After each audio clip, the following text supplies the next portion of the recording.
Malam itu, tahun 1957 di kota New York, seseorang baru tiba di halaman gedung apartemennya. Ketika orang ini hendak masuk ke dalam lift, muncul seseorang dari belakang yang lalu menembaknya. Tembakan itu tepat kena di kepala. Sang penembak sendiri langsung kabur melarikan diri. Orang tersebut langsung dibawa ke rumah sakit dan ternyata dia masih beruntung, masih tetap bertahan hidup.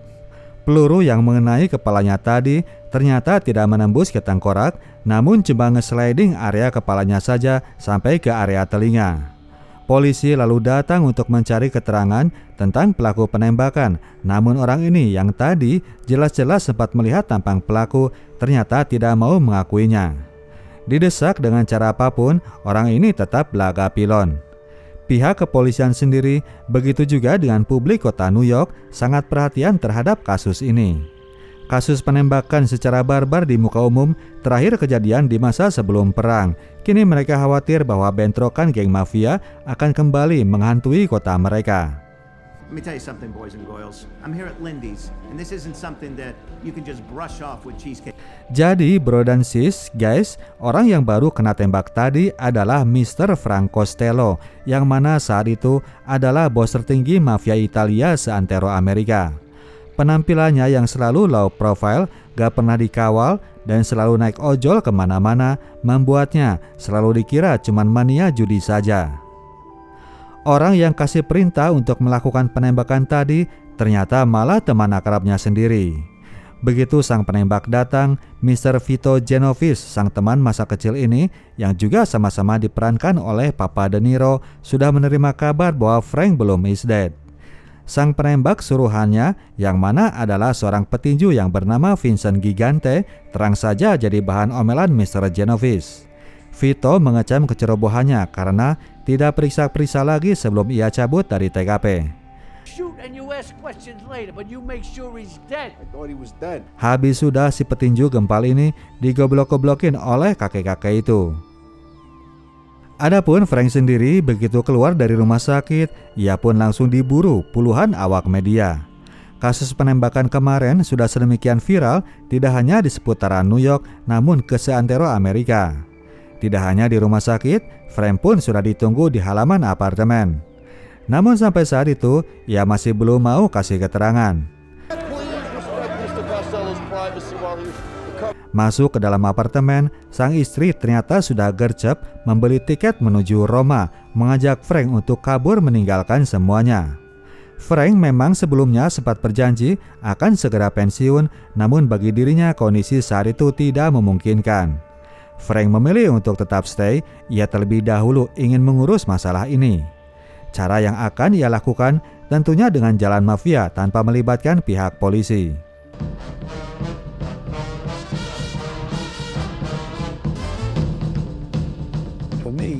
By the way, kedua orang tadi, Frank Costello dan temannya Vito Genovese, malah sudah akrab sejak mereka masih bocil.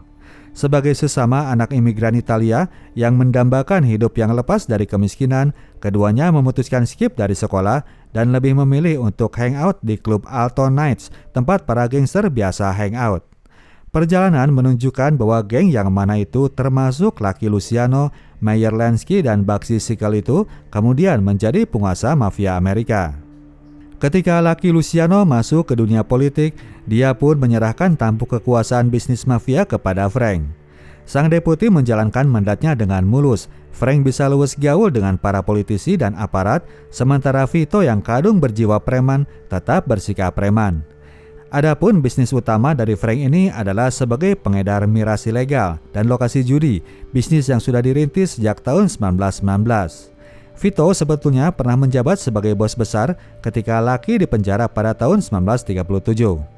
Namun saat itu, Vito kemudian terlibat dalam 2 pembunuhan yang membuatnya harus kabur ke Italia.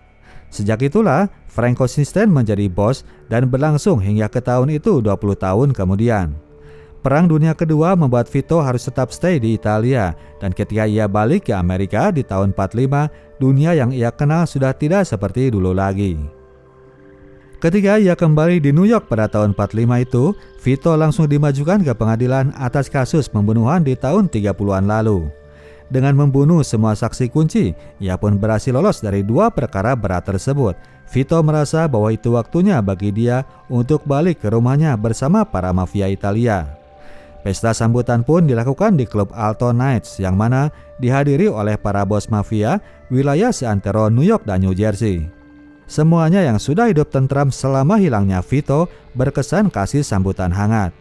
Dari semua yang hadir, ada satu orang yang alpa dalam acara welcoming party itu, yang mana adalah Frank sang kepala bos sendiri. Vito merasa sakit hati, ia merasa teman kecilnya itu tidak menghargai. Meskipun dikasih pengertian bahwa Frank sedang berusaha jaga jarak demi ngamanin citranya di depan aparat, Vito tetap tidak mengerti dan gak peduli. Pokoknya, malam itu ia merasa sangat-sangat tidak dihargai. Pertemuan pun kemudian dilakukan di antara keduanya di sebuah toko permen yang mana tempat dulu mereka sering ngutil. Frank coba berbasa-basi dengan permohonan maklumnya tidak bisa hadir di party kemarin. Sementara itu, Vito langsung to the point minta jatah kuasa yang kemarin ia tinggalkan. Frank tentu saja gak bisa memberikannya begitu saja karena kondisinya sudah berubah. Vito sendiri sudah dikasih jatah di 2 distrik, namun orang ini masih merasa belum cukup. Frank minta waktu untuk mencari jalan agar bisa jamanin kemauan Vito, namun dengan tidak merusak tatanan yang sudah ada.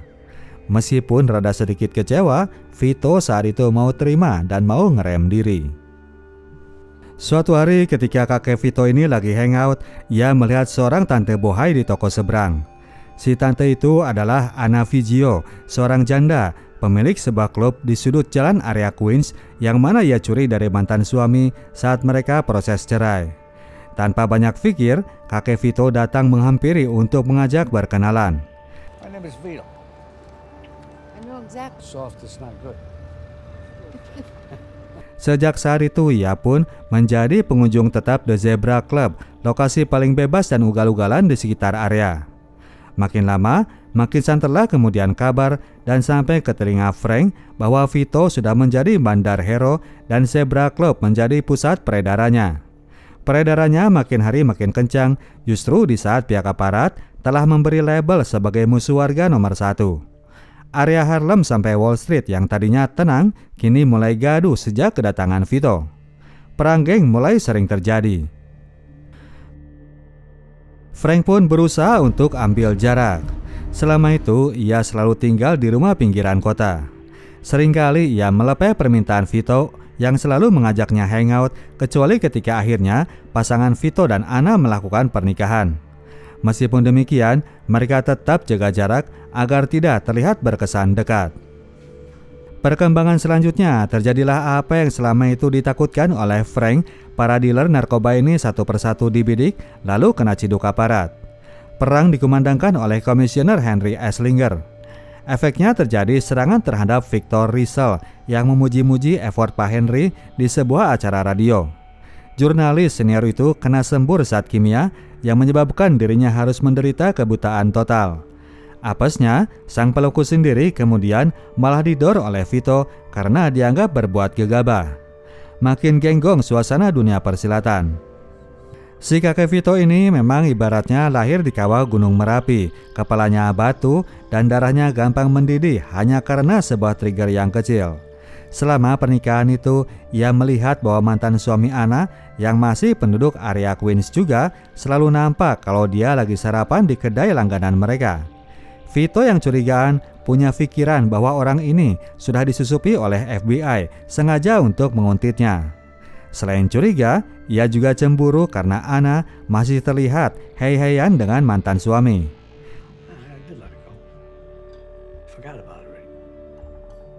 Tidak mempan diajak mikir rasional oleh Anna, suatu malam Vito dengan kembali ditemani Vincent menyatroni Silvio yang lagi ngurusin burung merpati di rooftop gedung. Tanpa alasan yang jelas, om-om malang ini ia eksekusi tanpa basa-basi. Satu orang penghuni gedung yang cuman kebetulan naik rooftop karena ingin merokok, kemudian ikutan jadi korban. Orang yang gak ada kaitan apa-apa ini ikutan dibasmi saat itu juga. Penyelidikan dilakukan pihak kepolisian, namun karena tidak ada bukti, sang kakek preman tetap tidak terjerat hukum. meskipun aparat sendiri dan orang di sekitar sudah bisa menduga bahwa Vito lah pelakunya. Setelah meninggalnya mantan suami Anna, keadaan tidak lebih membaik, justru malah makin gaswat. Kini pasutri Frank dan Bobby mulai kena getahnya. Anna seringkali nelpon Bobby hanya untuk curhat tentang kelakuan Vito.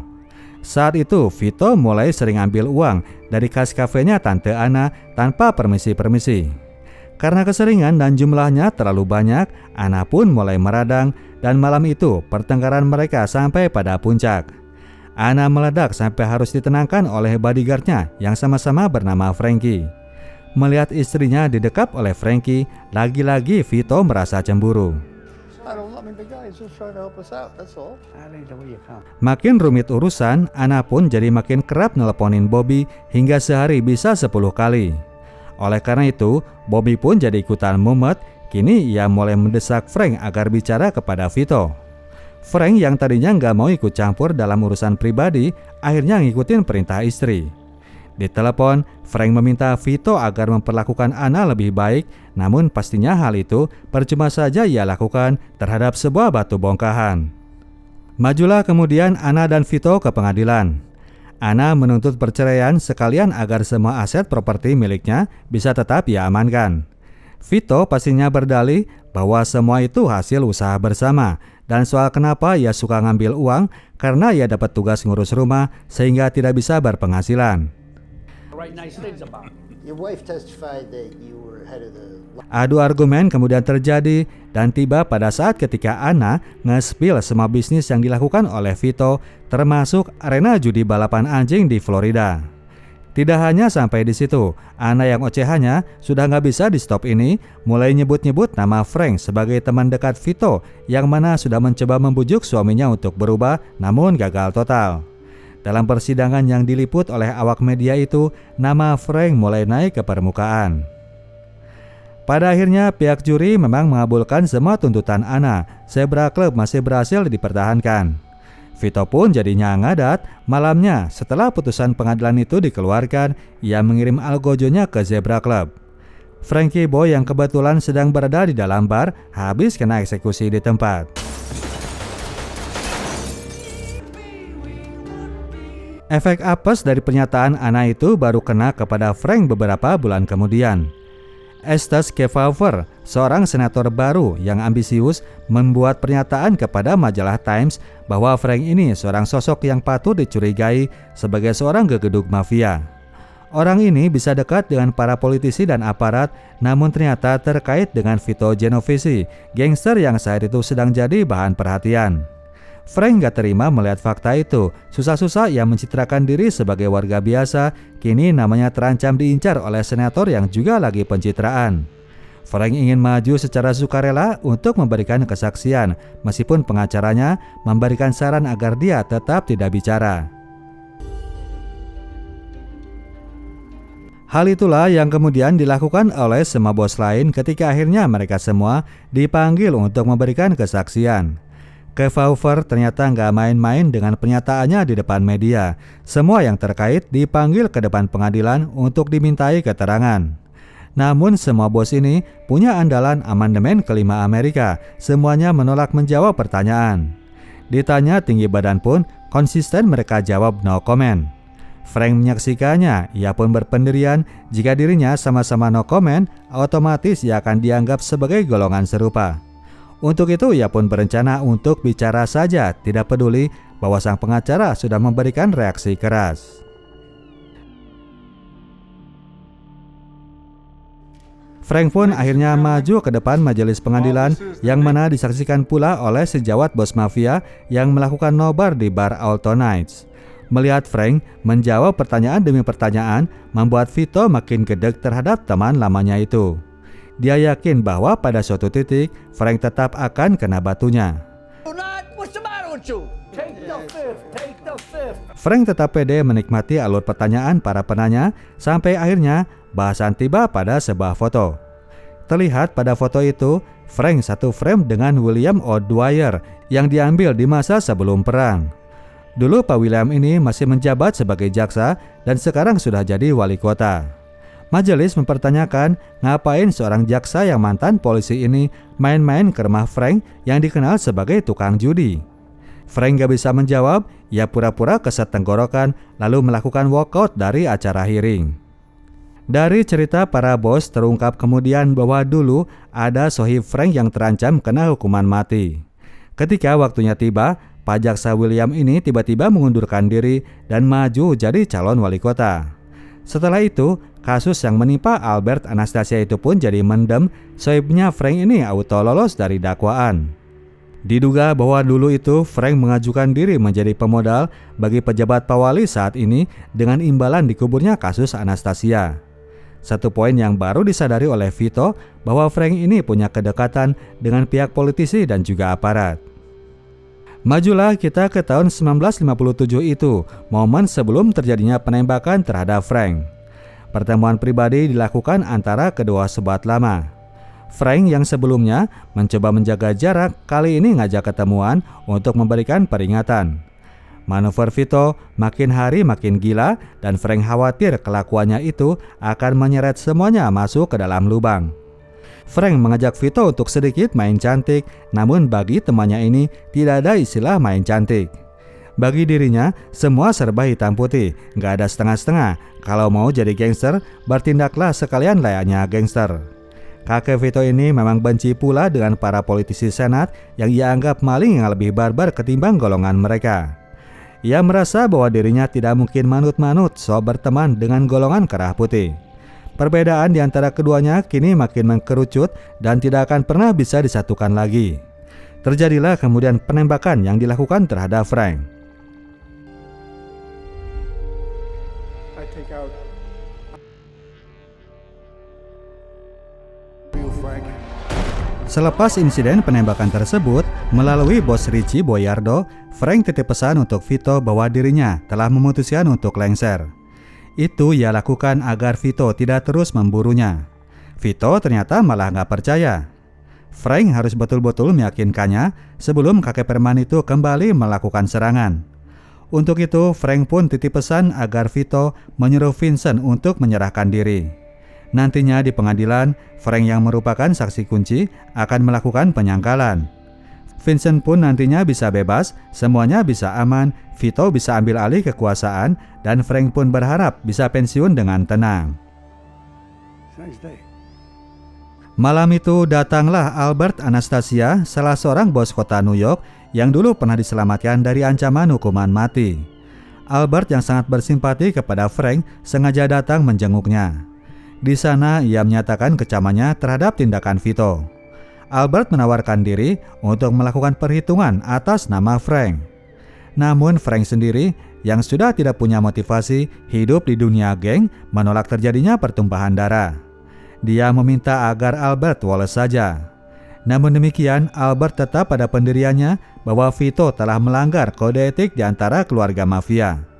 Seseorang yang bukan bos, haram hukumnya melakukan pembunuhan terhadap seorang bos.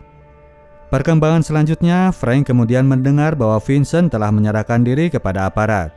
Sinyal bahwa Vito telah menerima pesan darinya. Sesuai dengan skenario pula, Frank melakukan penyangkalan saat diminta kesaksian. Kekeh ia bilang bahwa dirinya gak sempat melihat wajah dari sang penembak. Dengan demikian, Vincent pun bisa lolos dari hukuman dan balik ke bar Alto Night dengan kegirangan. Frank kini sudah yakin bahwa dirinya bisa pensiun dengan tenang. Sebelum benar-benar cabut, Frank terlebih dahulu bicara rahasia dengan Albert. Ia ingin mengatur agar nantinya Vito kena ringkus aparat supaya nantinya Albert lah yang naik menjadi penguasa. Satu syarat yang harus dilakukan oleh Albert, ia terlebih dahulu harus hijrah ke negara Kuba. Diharapkan saat terjadinya penggerebekan besar-besaran yang akan coba ia skenariokan, Albert berada jauh dari lokasi. Yang tadinya ragu, Albert akhirnya ngikut dengan saran seniornya ini. Ia pun segera cabut menuju rumah.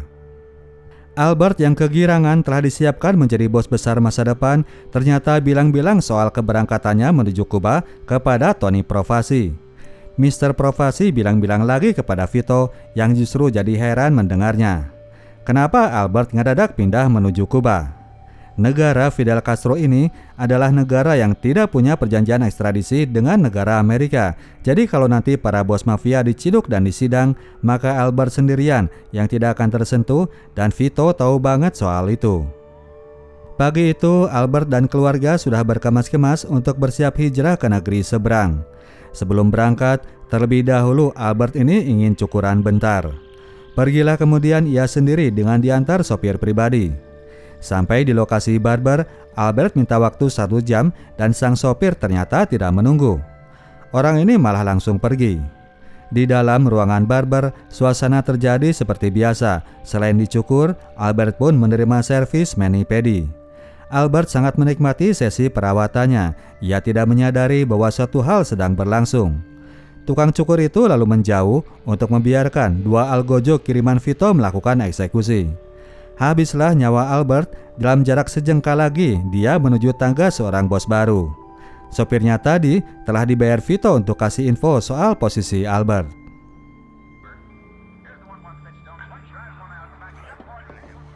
Frank menerima kabar itu tidak lama setelahnya.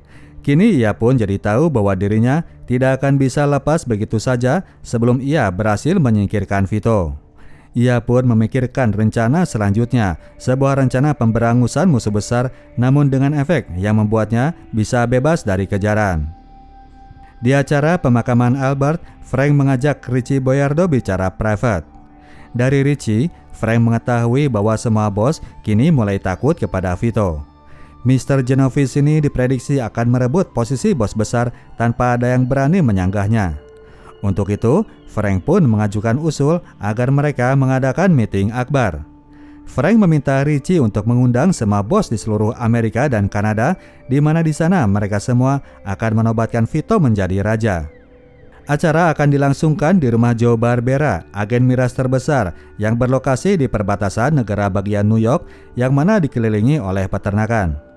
Berbeda ketika ia bicara kepada Albert, kali ini Frank tidak menceritakan maksud dibalik dari rencana itu. Terjadilah kemudian momen Appalachian Meeting, sebuah momen yang dalam dunia permafiaan sangat dikenang sebagai sebuah peristiwa yang teramat monumental. Pagi hari, semua mobil kelas mewah milik para bos mafia dengan plat mobil dari berbagai daerah berbondong-bondong menghampiri daerah Appalachian yang biasanya sangat sepi dari pengunjung. Berbeda dengan yang lainnya, Frank malah woles saja menyambut momen tersebut. Richie Boyardo yang menjemputnya sampai harus menunggu lama di depan area parkir apartemen. Sementara itu, Vito sendiri sudah di setengah perjalanan menuju ke McFall Road, daerah Appalachian. Orang ini tetap merasa curiga dengan tiap manuver yang dilakukan oleh Frank. Namun ia sendiri tidak punya bukti karena Frank memang sama sekali tidak pernah melakukan aksi balasan sejak momen penembakan kemarin. Ia pun akhirnya mau saja digiring Tony Provasi dan Vincent menuju lokasi meskipun di sepanjang jalan dia pun kerap menggerutu.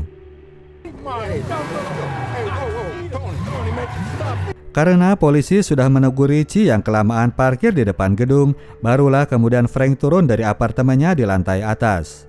Berangkatlah kemudian keduanya untuk melakukan perjalanan selama 3 jaman menuju desa Appalachian. Di lokasi sendiri, saat itu sudah hadir sebagian dari para bos dari berbagai daerah.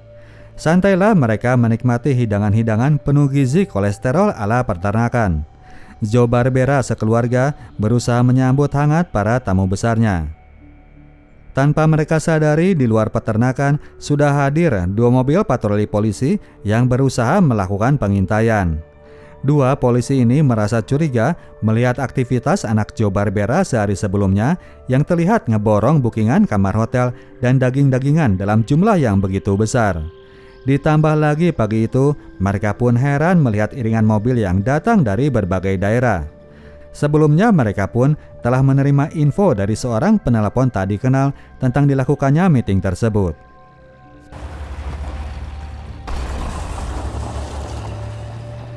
Tamu selanjutnya yang datang yang juga termasuk paling belakang adalah Vito, sang calon bos besar dari mafia. Joe Barbera langsung menyambutnya begitu ia keluar dari dalam mobil. Sekalian ia pun gercep menyuruh anaknya untuk melakukan cek ulang terhadap area parkir, jangan sampai ada yang becek. Joe tidak ingin terlihat memalukan di depan calon raja. Sementara ayahnya membawa Vito ke hadapan tamu lain, Joe Junior pun pergi melakukan cek ke area parkir. Saat itulah Joe melihat kilauan dari kaca teropong yang sedang dipakai pihak polisi. Joe Junior langsung lari sambil berteriak-teriak menginfokan kehadiran polisi. Naluri dari para mafia, mereka ini akan langsung lari jika mendengar teriakan kata polisi. Berhamburanlah kumpulan bos besar mafia ini ke segala arah mencoba melarikan diri. Ada yang coba bawa mobil, ada juga yang nekat lari ke dalam hutan. Mereka semua auto panik luar biasa.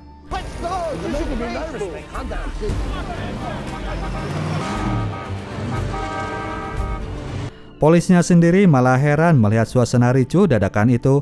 Mereka sendiri merasa tidak sedang melakukan apa-apa. Cabutlah mereka langsung untuk melakukan blokade jalan.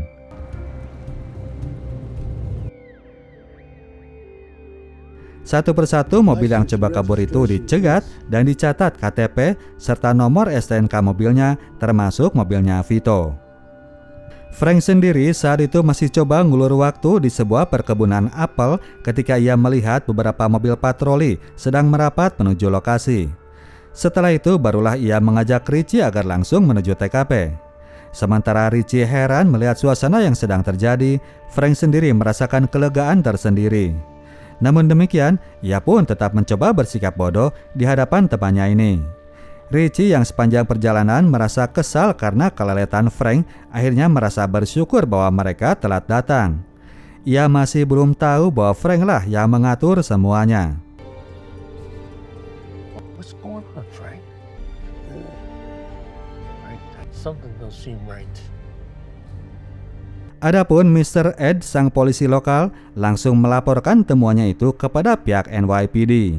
Dari situlah pihak aparat baru tersadarkan bahwa jaringan mafia yang sedang mereka intai itu adalah bentuk organisasi tingkat nasional. Pihak FBI sendiri baru ngeh setelah momen ini terjadi. Dipanggillah kemudian semua bos yang tercatat dari pendataan Mr. Ed di lokasi. Kali ini tidak hanya dalam bentuk acara hearing, namun dalam bentuk tuntutan pengadilan. Semuanya berhasil dijerat hukum atas berbagai tuduhan dan dakwaan. Vito sendiri masih sempat beraksi menjadi bos besar mafia dalam kurun waktu 2 bulan saja sebelum akhirnya ia pun diringkus pihak aparat. Bos narkoboy ini dijerat hukuman 16 tahun penjara dalam tuntutan mengenai trading narkoba. Frank yang tidak berada dalam data Appalachian Meeting berhasil lolos meskipun ia pun sempat nyusul Vito 3 tahun kemudian karena masalah pajak. Frank cuma dihukum 2 tahun penjara, sementara Vito terus mendekam hingga akhirnya ia pun meninggal di tahanan pada tahun 69. Sementara itu Frank sendiri selepas keluar penjara di tahun 64 benar-benar keluar dari dunia mafia. Ia lebih banyak bergabung dengan para penggemar tanaman anggrek, malah sempat menjadi juara kontes segala.